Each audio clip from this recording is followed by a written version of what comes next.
ఇబ్బంది పడకుండా ఉండాలి గ్యాస్ కొట్టాలి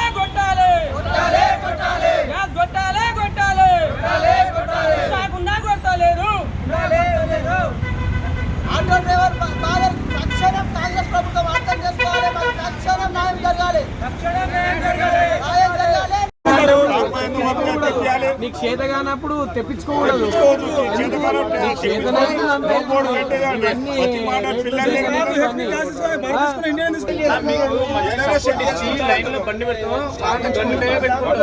పైసలు తీసుకో ఉదాహరణ పెట్టావు అన్న దాని గురించే మా మీటింగ్ నువ్వు ఇల్లు నా పక్కనే ఉండండి. ఉండాలి మీటింగ్ మ్యాన్ పవర్ అడుగుతాను. మేము కంపెనీకి కావాలని చేస్తాను. మ్యాన్ పవర్ అడుగుతున్నాం.